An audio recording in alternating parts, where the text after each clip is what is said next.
अस्सलामुअलैकुम, welcome to the channel. मेरा नाम है ज़ैनुल आबिदीन और यार आज आपको मैं एक ऐसी गाड़ी दिखाने वाला हूँ जो कि प्राइस की बात अगर करें तो सिविक से भी सस्ती है, लेकिन अगर फीचर्स की बात करें तो ये तकरीबन आपको वो सारे फीचर्स ऑफर करती है जो कि BMW की SUVs में आपको मिलते हैं। और साथ ही साथ अगर आप इस गाड़ी की लुक्स देखें तो ये काफ़ी हद तक इसकी फ्रंट लाइट्स, इसकी ग्रिल और इस गाड़ी के जो फ्रंट स्टैंड्स है वो काफ़ी हद तक BMW की गाड़ियों जैसा ही मिलता है। और सबसे मेन चीज़ जो कि आपको BMW की गाड़ियों में जो सबसे बड़ा प्रॉब्लम देखने को मिलता है, पार्ट्स की अवेलेबिलिटी और हाई मेंटेनेंस कॉस्ट, ये दोनों ही चीज़ें इस गाड़ी में आपको फेस नहीं करनी पड़ेंगी क्योंकि इसके पार्ट्स भी पाकिस्तान में आपको इजीली अवेलेबल मिल सकते हैं। और दूसरी बात ये कि मेंटेनेंस कॉस्ट भी अगर आप इसको कंपेयर करें तो मोर और लेस सिविक के आसपास की ही है। लेकिन अगर इस गाड़ी का आप ओवरऑल एक्सपीरियंस देखें, इसका राइडिंग एक्सपीरियंस देखें, तो ये गाड़ी आपको सिविक से बहुत ज़्यादा फीचर्स ऑफर करती है। और ऐसा नहीं है कि जो फीचर्स ये गाड़ी आपको ऑफर करे वो सारे गिमिक हो, नो, ये सारे आपको प्रैक्टिकल किस्म के फीचर्स ऑफर करती है। और आज की वीडियो में मैं आपको ये गाड़ी डिटेल से दिखाऊंगा। और ये गाड़ी है चेरी टीगो 8 Pro 2023 मॉडल। और मज़े की बात यह कि ये गाड़ी फॉर सेल भी है। तो अगर इस वीडियो को देखने के बाद आप ये गाड़ी ख़रीदना चाहें या इससे मुताल्लिक कोई भी इंफॉर्मेशन हासिल करना चाहें तो स्क्रीन पर दिए हुए नंबर्स पर आप कॉल भी कर सकते हैं। और ये गाड़ी है सैगल मोटर स्पोर्ट्स पर अवेलेबल। रावलपिंडी और इस्लामाबाद में सैगल मोटर स्पोर्ट्स की दो ब्रांचेज़ हैं। एक तो ये वाली है जो कि रावलपिंडी GT रोड पर है, DHA फेज़ 2 गेट 1 के बिल्कुल अपोजिट साइड पर लोकेटेड है, जबकि दूसरी ब्रांच रावलपिंडी सदर में है। तो जिस भी ब्रांच पर आप विज़िट करना चाहें ये गाड़ी आपके लिए वहां पर अवेलेबल हो सकती है। और अब वक्त ज़ाया किए बिना हम जल्दी से वीडियो को स्टार्ट करते हैं। लेकिन अब ये है आपके सामने 2023 मॉडल चेरी टीगो 8 Pro। और यार इतनी अमेजिंग किस्म की गाड़ी है कि इसके फीचर्स देखने के बाद यकीन माने कि आपका दिल खुश हो जाएगा। अच्छा, सबसे मेन फीचर तो इस गाड़ी की की फॉब में है। अब नॉर्मली क्या होता है कि जब भी आपने गाड़ी को अनलॉक करना होता है तो आपने गाड़ी की फॉब के ऊपर एक बटन प्रेस करना होता है जिससे गाड़ी अनलॉक हो जाती है। लेकिन इस गाड़ी की के केस में आपने कोई भी बटन प्रेस नहीं करना। बेसिकली ये की रेंज डिटेक्शन सिस्टम के साथ आती है। तो अगर आप जैसे ही दूर से चलकर गाड़ी के करीब आते हैं तो गाड़ी इस की को डिटेक्ट करते हुए आपके लिए न सिर्फ अनलॉक हो जाएगी बल्कि साथ ही साथ इसकी लाइट्स जो हैं ये भी ऑन हो जाएंगी, ताकि अगर अंधेरे में गाड़ी खड़ी है तो गाड़ी के इर्द गिर्द वाला जितना भी एरिया है वो सारा वेल लिट हो जाए और आपको गाड़ी तक अप्रोच करने में काफ़ी आसानी होगी। फिर अगर लाइट्स की मैं बात करूं तो यार इस गाड़ी की लाइट्स की ना सिर्फ लुक्स बहुत ही खूबसूरत है बल्कि ऑन होने के बाद तो ये बहुत ही ज़्यादा खूबसूरत लगती हैं। और आपको ऐसा लगता है कि आप BMW की किसी गाड़ी को देख रहे हैं, क्योंकि इसकी लाइट्स के अंदर ये जो इफ़ेक्ट आपको नज़र आ रहा है, ये देखें आप लाइट्स ऑन हो गई हैं, इसकी DRLs ऑन हुए हैं, तो ये जो इफ़ेक्ट आपको नज़र आ रहा है मोस्टली ऐसा ही इफ़ेक्ट आपको BMW की ही गाड़ियों में देखने को मिलता है। फिर उसके साथ साथ इस गाड़ी की बेसिकली स्मार्ट की है। ना सिर्फ ये रेंज डिटेक्शन सिस्टम के साथ आती है बल्कि इसमें एक फ़ीचर और भी है, वो ये कि लेट्स से आपने गाड़ी को धूप में पार्क किया हुआ है, आप दूर से चलकर आ रहे हैं और अब आप ये सोचेंगे कि यार ओहो गाड़ी तो धूप पर पार्क है, अब गाड़ी अंदर से जो है सही हीट अप हुई भी होगी और आपको गर्म गाड़ी के अंदर जाकर बैठना पड़ेगा। तो भाई चेरी टीगो के केस में आपको बिल्कुल भी गर्म गाड़ी में बैठने की ज़रूरत नहीं है। सिंपल ये जो सर्कल वाला बटन है की फॉब के ऊपर, ये वाला, इसे प्रेस करें, कुछ देर के लिए होल्ड करें और आपकी गाड़ी स्टार्ट हो जाएगी। और बेसिकली ये रिमोट फीचर है, दूर से ही काम करता है। तो जब तक आप गाड़ी तक पहुंचेंगे इसका क्लाइमेट कंट्रोल प्रॉपर ऑन हो जाएगा। गाड़ी का टेम्परेचर नॉर्मलाइज करने के बाद आप जब गाड़ी के अंदर बैठेंगे तो आपको फील होगा कि यार ये तो कभी धूप में मैंने पार्क ही नहीं की थी। कितना अमेजिंग फीचर है। की के ऊपर अगर हम फीचर्स की बात करें तो यहाँ पर आपके पास अनलॉक है, बूट ओपनर है, ऑब्वियसली इसमें इलेक्ट्रिकल बूट आता है तो उसके लिए आपको ओपनर दिया जाता है, फिर लॉक है और इंजन स्टार्ट का फीचर मिलता है। दूसरी तरफ हमारे पास चेरी का बैज आपको दिया जाता है। फिर अगर मैं एक्सटीरियर फीचर्स की बात करूं, पहली चीज़ तो आप देखें कि गाड़ी की फ्रंट लुक्स कितनी अमेजिंग है और कितनी अग्रेसिव किस्म की हैं। लाइट्स की अगर बात करते चलें तो इस गाड़ी की लाइट मुकम्मल तौर पर आपको मिलती हैं LEDs में। फिर साथ ही ये ऑटोमेटिक लो बीम और हाई बीम असिस्ट के ऑप्शन के साथ आती हैं। LED होने के साथ साथ डे टाइम को डिटेक्ट करते हुए ऑफ भी होती हैं और ऑन भी होती हैं। फिर उसके साथ साथ यहाँ पर आपको चेरी की बैजिंग भी लाइट्स के बिल्कुल अंदर देखने को मिलेगी। और उसके साथ साथ अगर आप यहाँ देखें तो आपको टीगो LED टेक्नोलॉजी का यहाँ लिखा हुआ आपको नजर आएगा इसकी क्रोम की फिनिशिंग के अंदर। अच्छा, इसकी लाइट्स जो है ये कंप्लीट LEDs में आती हैं, यहाँ पर कोई भी हेलोजन का यूज़ नहीं हुआ हुआ। मैं अगर इसको लॉक या अनलॉक करूँ तो आप देखें कि इसके जो इंडिकेटर्स हैं ये भी LEDs में हैं और साथ ही इसमें आपको सीक्वेंशियल इफेक्ट भी मिलता है। फिर उसके साथ साथ इस गाड़ी में फ्रंट पर जो ग्रिल है इसके अंदर आपको प्रॉपर 360 कैमरा का ऑप्शन मिलता है। और ओवरऑल इस गाड़ी की फ्रंट लुक्स काफ़ी मज़ेदार हैं। इस गाड़ी में आपको रेडार का फीचर भी मिलता है, तो एडॉप्टिव क्रूज़, ऑटो ब्रेकिंग, वो सारे फीचर्स तो इसमें आपको मिलते ही हैं। अब हम अगर साइड पर आ जाएं तो यहाँ पर सबसे मेन चीज़ जो इस गाड़ी के रिम्स हैं और टायर्स हैं उनकी अगर मैं बात करूँ तो इस गाड़ी में आपको जो टायर्स मिलते हैं ये हैं कूपर के। ये प्रीमियम टायर होता है जो कि आपको इसमें फैक्ट्री से ही मिलता है। नॉर्मली इस तरह के टायर्स पाकिस्तान में आने वाली जितनी भी गाड़ियाँ हैं उनमें आपको नहीं दिए जाते, लेकिन कूपर का एवोल्यूशन टायर इसके अंदर आपको फैक्ट्री से ही मिलता है। और अगर मैं इसके टायर साइज़ की बात करूँ तो ये 18 इंचेस के रिम्स के साथ 2 टोन कॉम्बिनेशन आपको ऑफर करती है मशीन फिनिश के साथ, जो कि काफ़ी अमेजिंग लगता है। फिर साथ ही साथ ऑब्वियसली क्योंकि ये SUV है तो यहाँ पर आपके पास ये क्लाइडिंग चलती हुई नज़र आएगी जो कि पूरी बैक तक चलती है, और साथ ही वेस्ट लाइन के ऊपर आपको काफ़ी ज़्यादा क्रोम यूज़ हुआ हुआ नज़र आएगा।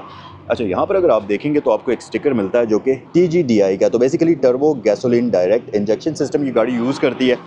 इसमें 1.6 टर्बो चार्ज इंजन आता है जो कि तकरीबन 300 के आसपास 290 Nm के आसपास टॉर्क बनाता है। उस हिसाब से ये गाड़ी अगर आप देखें तो पावर के मामले में या भागने के मामले में तो आपको ये गाड़ी ज़रा सी भी अंडर पावर कहीं से भी नहीं लगेगी, क्योंकि इंजन इसका ठीक ठाक डिसेंट किस्म का पावर बनाता है। अब रियर साइड की तरफ आते हैं, तो रियर साइड में किसी भी खूबसूरत गाड़ी में या किसी भी बड़ी गाड़ी में, एक्सपेंसिव गाड़ी में क्या प्रैक्टिकल चीज़ें होनी चाहिए। नंबर 1 इलेक्ट्रिक टेल गेट, जो कि ऑलरेडी ये गाड़ी आपको ऑफर करती है। ये कुछ इस तरीके से ओपन होता है और प्रॉपर इसमें आपको पावर टेलगेट का ऑप्शन दिया जाता है। सो अभी के लिए हम इसको क्लोज़ कर लेते हैं। एक फ़ीचर तो ये होता है। फिर नंबर 2, इसमें आपको प्रॉपर ड्यूल एग्जॉस्ट सेटअप मिलता है, और ये गिमिक नहीं है। इसके जो एग्जॉस्ट हैं बैक साइड पर ये प्रॉपर वर्किंग फ़ीचर के साथ आते हैं, और साथ ही हमारे पास यहाँ पर डिफ्यूज़र किट भी इसमें आपको दी जाती है। फिर उसके अलावा रियर साइड पर और फ्रंट साइड पर ये गाड़ी आपको पार्किंग सेंसर्स ऑफर करती है। और अगर हम छोटी छोटी चीज़ों की अटेंशन टू डिटेल की बात करें तो साइड से अगर आप देखें तो इस गाड़ी की काफ़ी सारे एरिया में आपको क्रोम यूज़ हुआ हुआ नज़र आएगा, जैसा कि इसकी वेस्ट लाइन के ऊपर, फिर इसकी पूरी विंडोज़ सराउंडेड है क्रोम से।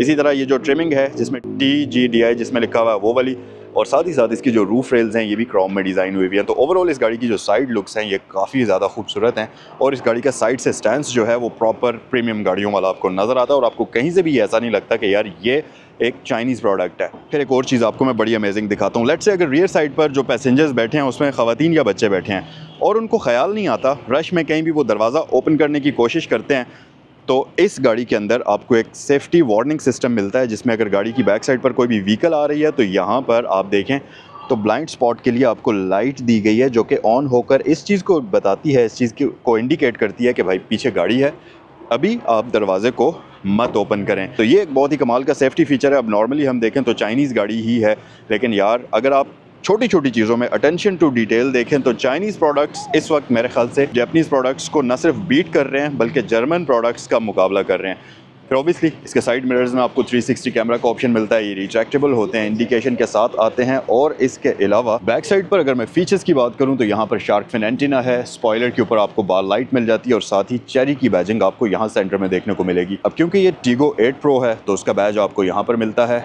और साथ ही साथ 290T यानी कि 290 न्यूटन मीटर्स ऑफ टॉर्क ये गाड़ी बनाती है, जिसकी इन्फॉर्मेशन आपको यहाँ बैक साइड पर देखने को मिलती है।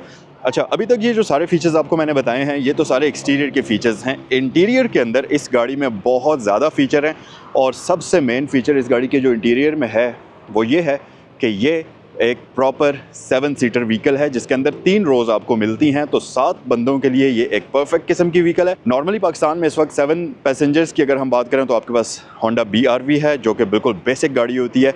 फिर उसके अलावा आपके पास आ जाती है ये चेरी टीगो 8 प्रो। फिर उसके अलावा आपके पास एक और है DFS के ग्लोरी 580 प्रो। लेकिन मेरे ख्याल से, और अभी तो खैर और भी हाइब्रिड गाड़ियां आ चुकी हैं, लेकिन अगर प्राइस ब्रैकेट की बात करें तो इस प्राइस ब्रैकेट में तकरीबन यही वाली गाड़ियां फॉल करती हैं। लेकिन सबसे ज़्यादा प्रैक्टिकल और सबसे ज़्यादा फीचर्स के मामले में ज़्यादा फीचर ऑफर करने वाली और सबसे ज़्यादा प्रीमियम इंटीरियर एक्सटीरियर वाली गाड़ी यही है, जो कि 7 सीटर की कैटेगरी में आपको मिलती है। आए ज़रा अब अंदर चलते हैं और इस गाड़ी का इंटीरियर आपको मैं डिटेल में दिखाता हूँ। सो गाइस, इंटीरियर के बारे में डिटेल से बात करते हैं। और यार सबसे पहली चीज़ जो यहाँ पर आप नोटिस करेंगे वो इस गाड़ी का डैशबोर्ड। इसका पूरा इंटीरियर का मटेरियल है जो कि आपको बेहद प्रीमियम लुक में नज़र आता है, और आपको लगता है पता कि आप किसी प्रीमियम सेगमेंट की गाड़ी के अंदर बैठे हुए हैं। फीचर्स की अगर मैं बात करूँ तो यहाँ पर हमारे पास जो सबसे अमेजिंग फीचर है इस गाड़ी के अंदर वो ये है।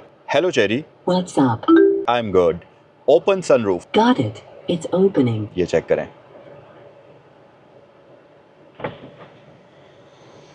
पहले कर्टन हटा है, अब इसका सनरूफ ओपन हो रहा है और मैंने कोई बटन प्रेस नहीं किया। Hello cherry. Yes, I'm here.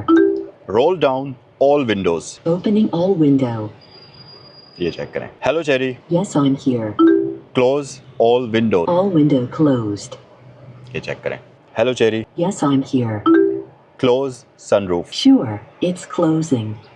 ये चेक करें आप, सनरूफ क्लोज हो चुका है कम्प्लीटली। अब ये ना सिर्फ वॉइस कमांड बहुत एक्यूरेट किस्म की है, क्योंकि मैंने बहुत सारी गाड़ियों के अंदर वॉइस कमांड ट्राई किया हुआ है, लेकिन बहुत सारी जो गाड़ियां हैं उनमें वॉइस कमांड जस्ट गिमिक के तौर पर आपको दिया जाता है, वो वर्किंग फंक्शन के साथ नहीं आता। लेकिन चेरी टीगो ऐसी गाड़ी है जिसमें न सिर्फ आपका जो वॉइस कमांड है वो हर एक फीचर के साथ प्रॉपरली सिंक हुआ हुआ है, बल्कि साथ ही साथ हर एक चीज़ के लिए जो भी आप कमांड देते हैं उसको ये गाड़ी प्रॉपरली अंडरस्टैंड करती है। यानी कि ऐसा नहीं है कि किसी भी फंक्शन को परफॉर्म करने के लिए आपको 1 से 2 बार कमांड देनी पड़े या उसको समझ ना आए और 2 से 3 बार कमांड देनी पड़े। नो, आप जस्ट एक बार इसको कमांड देंगे और ये उस फंक्शन को परफेक्ट तरीके से परफॉर्म करेगी। तो मुझे इस गाड़ी की जो वॉइस कमांड का वो पूरा काम करने का प्रोसेस है, उसका जो सॉफ्टवेयर की इंटीग्रेशन है, वो बहुत पसंद आई है। फिर अगर हम फीचर्स की बात करें तो यहाँ पर ये गाड़ी प्रॉपर आपको D shape steering wheel offer करती है, जैसा कि मॉडर्न गाड़ियों में आजकल आपको दिया जाता है। इसके ऊपर आपको एयर बैग भी दिया जाता है, और अगर मैं एयर बैग की बात करूँ तो इस गाड़ी की पूरी सराउंडिंग में आपको एयर बैग्स मिलते हैं। तो तकरीबन इसमें आपको पिलर्स के ऊपर, पिछले दरवाज़ों के ऊपर, फ्रंट पर पूरा सराउंडिंग इसकी एयर बैग से कवर है। तो पूरी की पूरी गाड़ी में आपको मल्टीपल एयर बैग्स मिलते हैं। सेफ्टी का बिल्कुल भी आपको इसमें कोई प्रॉब्लम नहीं होगा। फिर साथ ही साथ स्टीयरिंग व्हील की अगर मैं बात करूं तो यहाँ पर आप देखेंगे कि इस गाड़ी में आपको प्रॉपर एडॉप्टिव क्रूज कंट्रोल मिलता है स्टीयरिंग व्हील के ऊपर। साथ ही हमारे पास वॉइस कमांड के यहाँ पर बटन्स हैं, वॉल्यूम के बटन्स हैं, नेविगेशन कीज़ हैं, तकरीबन सारे फीचर्स इस गाड़ी में आपको दिए जाते हैं। फिर उसके साथ साथ स्टीयरिंग की राइट साइड पर अगर आप देखेंगे तो आपको इसमें डाउन हिल असिस्ट कंट्रोल मिलता है। फिर साथ ही साथ हमारे पास इसमें इको आइडल का ऑप्शन भी मौजूद है। तो अगर आप थोड़ा सा फ्यूल की बचत करना चाहते हैं तो आप इसको वैसे भी चला सकते हैं, जो कि बहुत ही अमेजिंग चीज़ है। फिर उसके साथ साथ इसमें हेडलाइट्स भी एडजस्टेबल हैं, जैसा कि मैंने आपको स्टार्ट में बताया था कि ये ऑटोमेटिक हेडलाइट्स के साथ आती है, लेकिन ऑटोमेशन के साथ साथ इसकी हेडलाइट्स में एडजस्टमेंट का ऑप्शन भी आपको दिया जाता है। दैट मीन्स कि आप अगर किसी ऐसी टेरेन पर जा रहे हैं जहां पर आपने बीम को ऊपर उठाना है या इसकी बीम को थोड़ा सा नीचे गिराना है। अक्सर मोटरवेज पर रात के वक्त सफ़र करते हुए आपको ऐसा होता है कि यार गाड़ी की जो हेडलाइट्स हैं वो बहुत ज़्यादा ऊपर उठी हुई हैं, थोड़ी अगर नीचे हो जाती तो क्या ही मज़े की बात होती। या आपको ऐसा लगता है कि गाड़ी की लाइट्स बहुत ज़्यादा नीचे रोड पर हैं, थोड़ी सी ऊपर उठाना चाहते हैं, तो येस, इस गाड़ी में आप वो फीचर भी परफॉर्म कर सकते हैं, वो फीचर भी इसमें मौजूद है। फिर उससे भी अमेजिंग चीज़ कि इस गाड़ी के अंदर बैठकर आपको एहसास होता है कि यार आप 2025 की कोई मॉडर्न गाड़ी चला रहे हैं। हालांकि ऑब्वियसली ये गाड़ी 2 साल पुरानी है, लेकिन अभी भी इसका एक्सटीरियर देख लीजिए, फ्रंट से देख लें, बैक साइड से आप इस गाड़ी को देख लें, चाहे कहीं से भी मर्जी आप इस गाड़ी को देख लें, ये गाड़ी आपको बिल्कुल भी आउटडेटेड नहीं लगती। और जब आप इंटीरियर में आकर बैठेंगे तो आपका वेलकम करेगी ये फ्रंट पर दी हुई 3 अदद स्क्रीन्स, जो कि बेहद खूबसूरत नज़र आती हैं और इस गाड़ी को एक मॉडर्न लुक देती हैं। यहाँ पर कहीं भी हमारे पास एनालॉग डिस्प्ले का ऑप्शन नहीं नज़र आता। फिर उसके साथ साथ इस गाड़ी में आपको एम्बियंस लाइट का ऑप्शन भी मिलता है। और मज़े की बात मैं आपको बताऊं कि इसके एम्बियंस लाइट का कलर आप वॉइस कमांड से ही चेंज कर सकते हैं। लेट्स से आप कहीं सफ़र पर निकले हुए हैं, रात के वक्त जा रहे हैं और आपको लगता है कि यार ये जो ब्लू कलर है एम्बियंस लाइट के अंदर ये अच्छा नहीं लग रहा, तो आपको कहीं भी वो मेन्यूज़ के अंदर लिंगर अराउंड करने की ज़रूरत नहीं है। जस्ट आप इसके वॉइस कमांड से इसको कमांड दें कि लाइट का कलर चेंज कर दो, ये आपके लिए आराम से चेंज कर देगी। मतलब इस गाड़ी में आपकी ज़िंदगी काफ़ी हद तक आसान होने वाली है। फिर एक और चीज़ आपको मॉडर्नाइजेशन का एहसास दिलाती है, वो ये कि इस गाड़ी में आपको फ्रंट पर कोई भी हार्ड प्रेस करने वाले बटन्स उस तरह के नहीं आते नज़र, जैसा कि आम गाड़ियों में आपको बहुत सारे बटन्स का एक पूरा मैस बना हुआ सामने डैशबोर्ड पर नज़र आता है। इस गाड़ी में एसी के कंट्रोल्स के लिए आपको नीचे एक और स्क्रीन दी गई है, जहां से आप एसी के कंट्रोल्स को एडजस्ट कर सकते हैं, टेम्परेचर एडजस्ट कर सकते हैं। और ऑब्वियसली क्योंकि इसमें proper dual zone digital climate control आता है, तो उसके सारे कंट्रोल्स आपको यहाँ नीचे स्क्रीन के अंदर मिलते हैं। अब बात करते हैं कंफर्ट की और बात करते हैं थोड़ा सा फीचर्स की, अमेनिटीज़ की। कंफर्ट की अगर मैं बात करूं तो यार इस गाड़ी की सीट्स पर बैठकर आपको बिल्कुल वो एहसास होगा कि जैसे आप किसी प्लेन की बिजनेस क्लास में सफ़र कर रहे होते हैं। क्योंकि नॉर्मली गाड़ियों की सीट्स में वो होती है ना, कॉस्ट कटिंग करने की कोशिश की जाती है, जिसकी वजह से लेदर भी थोड़ा सा हार्ड हो जाता है, क्वालिटी डिक्रीज़ कर दी जाती है उसकी, और साथ ही साथ उनका जो फॉर्म होता है वो भी इतना ज़्यादा कंफर्टेबल नहीं होता। लेकिन इस गाड़ी के केस में न सिर्फ आपको फॉक्स लेदर वाली सीट्स मिलती हैं जो कि आपको एहसास दिलाती हैं कि यार आप वाकई किसी प्रीमियम सीट के ऊपर बैठे हुए हैं, साथ ही साथ इसकी सीट्स इलेक्ट्रिकली एडजस्टेबल है। और उससे भी मज़े की बात यह कि जो ड्राइवर वाली सीट है वो मेमोरी की ऑप्शन के साथ आती है, तो आपने कुछ भी नहीं करना। मेमोरी के यहाँ पर हमारे पास बटन्स मौजूद हैं। 2 ड्राइवर्स अगर इस गाड़ी को चला रहे हैं तो हर बंदा अपनी मेमोरी वाला बटन प्रेस करे और उसकी सीट उस हिसाब से ऑटोमेटिकली एडजस्ट हो जाएगी। उससे भी मज़े की चीज़ ये कि आप इसकी हेडरेस्ट को अगर यूँ अपना सर रखते हैं लेट से, और आपका सर नॉर्मली क्या होता है कि हेडरेस्ट फ्लैट होती है बिल्कुल, लेकिन यहाँ पर इसकी हेडरेस्ट के इर्द गिर्द आपको एडजस्टेबल सपोर्ट मिलती है, जिसको आप यूँ आगे मूव करें तो ये आपके, अब मैं सर आगे करके अगर दिखाऊं तो ये देखें ये ऐसे टिल्ट हो गई है, प्रॉपर एक शेप बन गई है सर वाली। तो आप अपना हेड बड़े ही आराम से इसमें रख सकते हैं और वो होता है ना कि साइड से भी आपके सर को सपोर्ट मिलती है, जैसा कि आमतौर पर सीट बकेट सीट होती है तो उसमें आपको साइड से सपोर्ट मिलती हैं, जिसकी वजह से आपकी ड्राइविंग ज़रा आसान हो जाती है। तो इसमें भी बिल्कुल वैसी ही सपोर्ट आपको देखने को मिलती है। पर्सनली ये मेरा फेवरेट फीचर है इस गाड़ी के अंदर। फिर एक बात और, इस गाड़ी के अंदर आपको जो साउंड सिस्टम मिलता है वो सोनी का 8 स्पीकर्स वाला मिलता है। आमतौर पर गाड़ियों इस तरह की गाड़ियों में आपको या तो 4 स्पीकर्स मिलते हैं या 6 स्पीकर्स ज़्यादा से ज़्यादा देखने को मिलते हैं, लेकिन यहाँ पर हमारे पास 8 स्पीकर्स का साउंड सिस्टम मौजूद है, जो कि आपके साउंड लिसनिंग एक्सपीरियंस को नेक्स्ट लेवल पर लेकर जाएगा। और ये साउंड सिस्टम है भी सोनी का साउंड सिस्टम, मतलब आप अगर 2010, 11, 12 में चले जाएं, इवन कि अभी भी सोनी की जो साउंड क्वालिटी है वो अनमैचेबल एक्सपीरियंस के साथ आती है। बहुत सारे लोग जो 2009, 10, 11 में सोनी का एक सोनी एरिक्सन के वॉकमैन वाले फ़ोन्स आया करते थे, उनके साथ वो ख़ास तरह के हेडफोन्स होते थे जो कि कानों के अंदर चले जाया करते थे। फिर साथ ही वो दूसरी तरह के भी हेडफोन्स आया करते थे। तो उनमें जो सोनी के मोबाइल फ़ोन, सोनी एरिक्सन के मोबाइल फ़ोन का जो साउंड एक्सपीरियंस होता था, ख़ास तौर पर अगर आप उसमें एक बेस बूस्ट का वो फ़ीचर होता था, जब आप उसको ऑन कर लेते थे तो आप यकीन करें कि उस ज़माने में वो वाला साउंड एक्सपीरियंस उन फ़ोन्स के अलावा या तो आपको सोनी के डीवीडी प्लेयर्स में मिलता था या सोनी के वो साउंड सिस्टम्स होते थे उनमें मिलता था। उसके अलावा हमने उससे पहले वो वाला साउंड एक्सपीरियंस कहीं भी नहीं किया था। और वहाँ से हमें वो जो एक साउंड का सुनने का, म्यूज़िक सुनने का वो मज़ा आता है ना, वो उन स्पीकर्स के साथ और उन हेडफोन्स के साथ आया था। आप में से बहुत सारे लोगों ने वो चीज़ एक्सपीरियंस की भी होगी। सो ऑब्वियसली इसमें भी आपको सोनी का साउंड सिस्टम मिलता है जो कि आपके जो साउंड का एक्सपीरियंस है उसको नेक्स्ट लेवल पर लेकर जाएगा। अच्छा, फिर मज़ीद अगर फ़ीचर्स की बात करें तो इंस्ट्रूमेंट क्लस्टर बेहद मॉडर्न है, इसका आपको मज़ा आएगा। ऑब्वियसली ये गाड़ी प्रॉपर आपको जाइगेंटिक किस्म का सनरूफ ऑफ़र करती है, तो इस गाड़ी में वो भी आपको प्रॉब्लम नहीं होगी कि भाई सनरूफ आता है या नहीं आता, आता है तो कैसा आता है। तो इसमें फुल साइज़ का पैनोरामिक सनरूफ आपको देखने को मिलता है। एक और चीज़ कि इस गाड़ी की जो सीट्स हैं ये प्रॉपर परफरेटेड हैं, तो अगर आप लंबे सफ़र पर इस गाड़ी को ले जा रहे हैं आपको बिल्कुल भी स्वेटिंग का मसला नहीं होगा।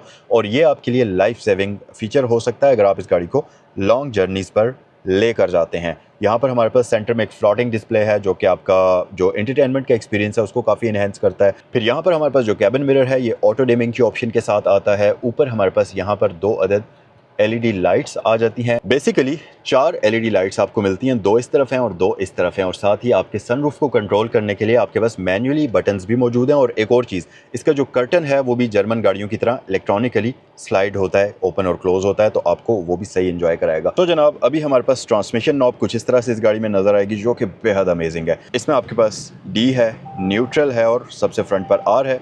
और पार्किंग के लिए ऊपर आपको बटन दिया गया है और साथ ही इलेक्ट्रिक पार्किंग ब्रेक आती है और इसमें ऑटो होल्ड का फीचर भी आपको मिलता है। अच्छा, जस्ट इन केस कि अगर आपने इस स्क्रीन से टेम्परेचर कंट्रोल नहीं करना तो आपके पास हार्ड प्रेसिंग बटन्स भी हैं, इनसे भी आप इसका टेम्परेचर कंट्रोल कर सकते हैं, जिसमें फ़ैन की स्पीड को कंट्रोल करने के बटन्स आपको मिलते हैं और टेम्परेचर को कंट्रोल करने के बटन्स आपको मिलते हैं। और अमेजिंग चीज़ कि दोनों ही पैसेंजर्स के लिए टेम्परेचर के साथ साथ आप फ़ैन को भी कंट्रोल कर सकते हैं और ये फ़ीचर आपको नॉर्मली सिर्फ मर्सिडीज़ और BMWs के अंदर मिलता है। सो गाइस, ये था आज का रिव्यू। उम्मीद है कि ये वीडियो आपको पसंद आई होगी। अगर पसंद आई है तो वीडियो को लाइक कर दीजिए और अगर आपके फ्रेंड्स में, आपके सर्कल में, आपकी फैमिली में कोई भी ऐसा बंदा है जो 8 मिलियन के बजट के अंदर रहते हुए एक ऐसी गाड़ी इंजॉय करना चाहता है जो IB SUV की कैटेगरी में हो भी प्रॉपर 7 सीटर, फिर उसके साथ साथ फीचर्स भी वो सारे इस तरह के ऑफ़र करती हो जो कि आपको जर्मन गाड़ियों वाले मिलते हैं और रिलायबल किस्म की गाड़ी हो, तो ये वीडियो उनके साथ ज़रूर शेयर करिएगा। ये था आज का रिव्यू। कमेंट सेक्शन आपके लिए हाजिर है, अगर आप अपनी राय से आगाह करना चाहते हैं, कोई भी थॉट्स आपके माइंड में हैं कमेंट सेक्शन में लिख दीजिए। नेक्स्ट वीडियो में आपसे मुलाकात होती है। अस्सलाम वालेकुम।